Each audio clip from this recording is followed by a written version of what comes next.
I'm Lawrence K. Jackson, host and producer of the San Diego News Now podcast. It's a daily podcast airing every morning. We cover news pertaining to all 18 cities in the county, weekend events, and even some casual conversations. You can listen to the San Diego News Now podcast wherever you get your podcasts.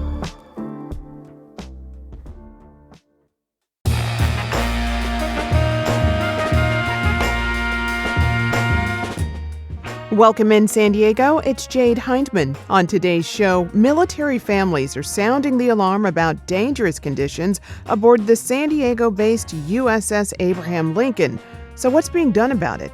This is KPBS Midday Edition, connecting our communities through conversation.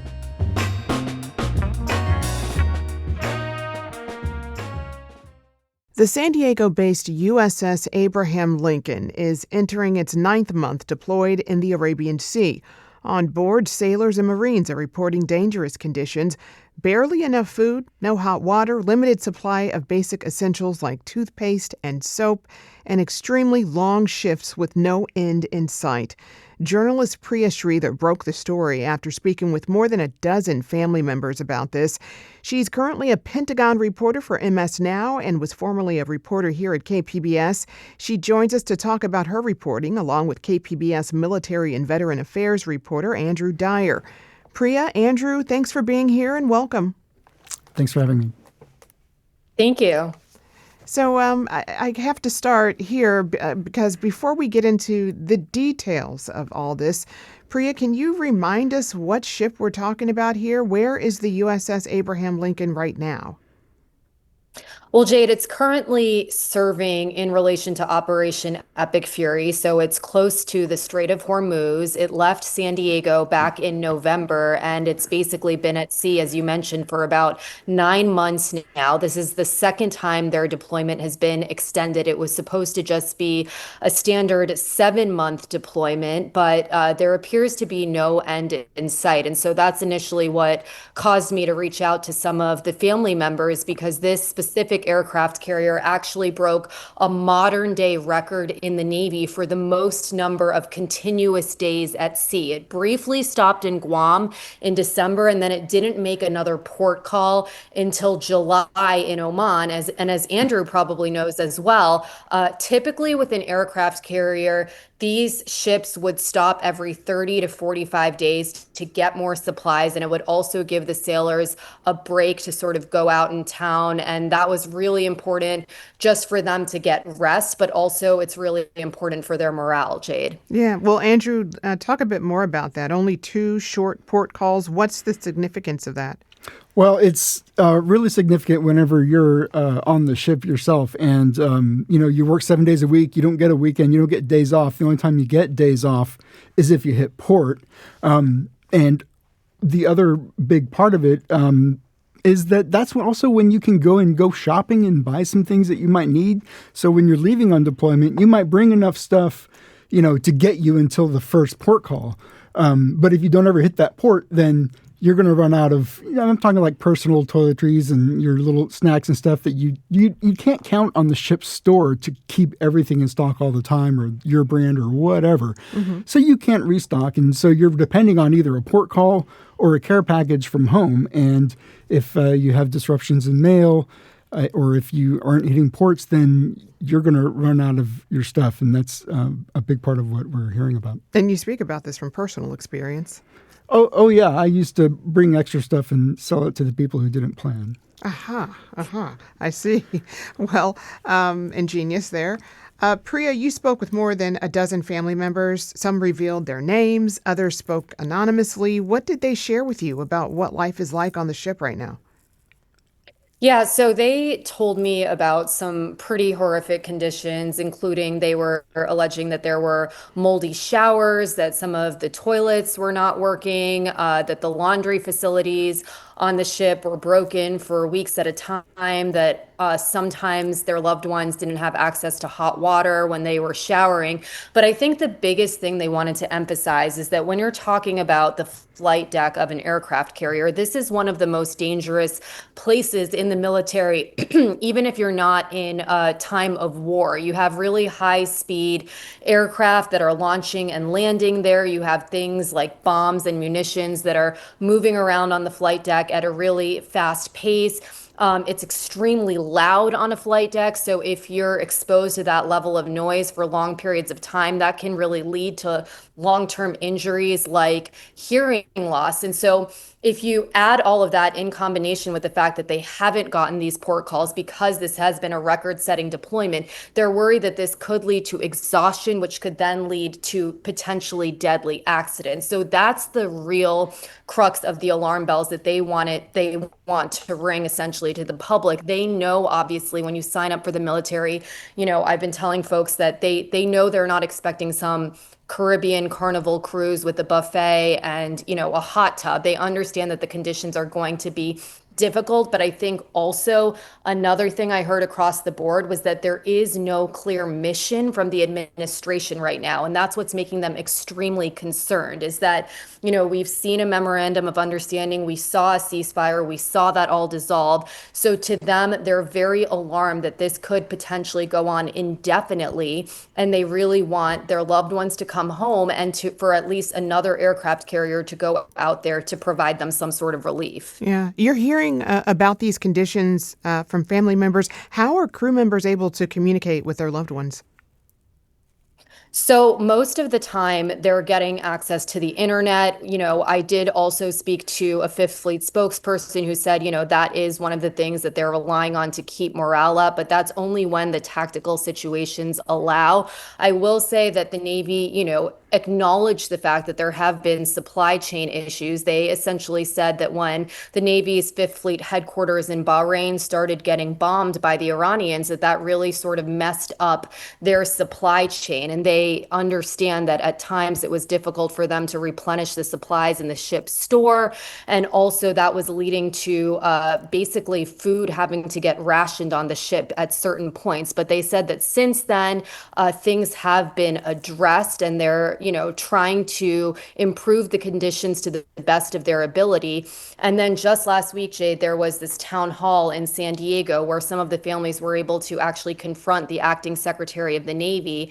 And you heard a lot of these concerns come up there as well. And they unfortunately weren't able to give any, solidified answers to the families as far as when the Lincoln is going to be able to come home. But they did say that the plan at this point is to send the Roosevelt, which is another aircraft carrier that's currently in San Diego, over to that, area of operations to eventually relieve the Lincoln. But again, we don't know when any of that's going to happen. So no definite time frame on that.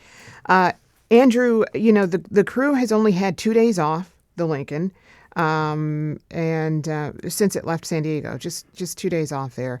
In November is when, they left. But what are the safety concerns around this when it comes to deployment that long? Well, one thing that they tell you is you always have to walk around the ship assuming that everything there is trying to kill you, right? Like even the doors can sever fingers and stuff. So you're always supposed to keep your head on the swivel. When you walk through the hangar bay, I think everybody who's been on a carrier has hit their head on the wing or on an aircraft before. Like you just have to be careful. Now, I wanted to talk about this replacement carrier because the Roosevelt is actually doing an exercise called RIMPAC right now. They're out in the Pacific by Hawaii, and the other San Diego-based carrier, the Carl Vinson, has been doing workups to go on deployment all summer. They've recently did their carrier qualifications with their air wing, so it looks like the Vinson is also getting ready to deploy. I don't know which ship may get out there and relieve the Lincoln, but 9 months is highly unusual for a West Coast carrier to remain at sea. And I think, a normal deployment, you kind of tolerate the supplies, you kind of expect it. But once you get to this 9 month part where you don't know when you're coming home, that's where every little issue, even if it's a somewhat routine issue, is magnified because, 9 months is a very long time to stay at sea. And to be on high alert like that too, as you mentioned. Yes. So whenever you're in the middle of doing airstrikes, you have flight ops running. You might have 18 hours of flight operations per day, depending on the tempo of your sorties. So it is a more intense work environment if you are conducting operations. Priya, in April, several news outlets published photos of small portions aboard the ship, small food portions. Military officials called those reports fake news. What did families tell you about those reports, though? Yeah, they said they absolutely were not fake news. At the time, the Chief of Naval Operations, Admiral Daryl Cottle, and then also Secretary of Defense Pete Hegseth said that, everything was fine. They subsequently posted pictures of the chow halls on the ship with, lots of different food options. But I'm still hearing from the families that there are still issues regarding food. And in both of those town halls that occurred last week, we heard directly from Navy leaders saying that, listen, we're never going to be able to get fresh fruits and vegetables onto the ship because by the time we can get them out there, they all spoil. And they said that they're attempting to get to the point where the sailors will at least have 2 different protein options. But I think, again, it goes back to the exhaustion, right? Nutrition is so important to sustain these sailors and Marines as they're working these incredibly long shifts. And I think one thing I also want to emphasize is that, it's not just the Lincoln that had a record-setting deployment. The Ford, which also was in that part of the world after having been near Venezuela, they hit a record for the longest deployment in modern history for an aircraft carrier. And so that was another thing that I heard repeatedly from family members is that when they turn on the news, they see so much talk about the depletion of our stockpiles of weapons and munitions because of this war in Iran, or the fact that the gas prices are going up. And they feel as though what's lost in this conversation from lawmakers and what you see on cable news channels is the conversation about the sailors and the Marines who are sort of in the middle of all of this. And they're the ones whose lives are being affected. They're missing the birth of their children. They're missing, the death of loved ones, real life events. And they have families that are sitting right there in San Diego who are waiting for them to come home and waiting to make life decisions about when they're going to move and enroll their kids in school because they have no idea when this deployment is ever going to end. How have military officials responded to your latest reporting of all this? Well, it was really, I was lucky in the sense that I had sources who were able to tell me directly about this town hall meeting that happened at Naval Air Station North Island. And so that was a really unfiltered look at the acting Secretary of the Navy, Hung Kao, speaking directly to the families. And at times the family members were crying. One woman actually stood up at one point and said that she finds it difficult to feel proud of her husband because he has expressed guilt after seeing news stories about innocent civilians in Iran being killed. And that comment was actually met with applause. So it was a very tense, kind of awkward meeting between the Navy leaders and the family members who said they really don't feel as though the Navy and the administration as a whole is doing enough to have these service members back. So, a lot of folks in the military give credit to these leaders for having this face-to-face meeting. They said that and a lot of the families there acknowledged that as well. They said they were thankful for the opportunity to finally talk to Navy leadership, but it was definitely, a very emotional meeting, I would say. Andrew, from what you're hearing, how is the San Diego community reacting to these reports? Well, you have a mix. You have a lot of Navy veteran type folks who kind of, they don't trust everything they hear. Like I said, you go through stuff like this on these deployments, and a lot of the conversation I've seen is just kind of yeah, this happens every deployment. But, this is an extraordinary deployment. It is an extraordinarily long amount of time. They aren't hitting ports. And, the Lincoln is supposed to go up to Bremerton next year to go up into the yards. This is something that all of the San Diego-based nuclear aircraft carriers do periodically. Bremerton is the only shipyard on the West Coast that has a dry dock large enough for a Nimitz-class aircraft carrier. So what happens is when somebody's got to go up to the yards, they will relocate their families for the year, optionally, or your family can stay here and the sailor goes by themselves. Now, some people have kids in school. You don't want to move. You don't want to change schools. You know the ship's coming back to San Diego. So it's very difficult, and they can't make these plans or have these conversations right now.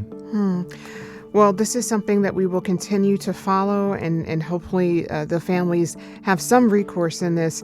I've been speaking with Andrew Dyer, KPBS Military and Veteran Affairs reporter, also Priya Sridhar, Pentagon reporter for MS Now. You can find links to her reporting on kpbs.org as well as Andrew's. Priya, Andrew, thank you both so very much for your work and your reporting. Thank you. Thanks.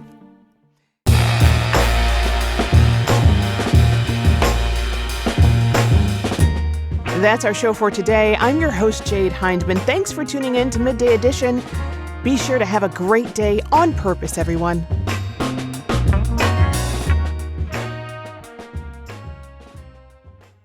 Before a producer hits record or before a journalist picks up a pen, someone like you notices something and wants to understand it. Every day, we invite you to keep asking questions like why and who and how.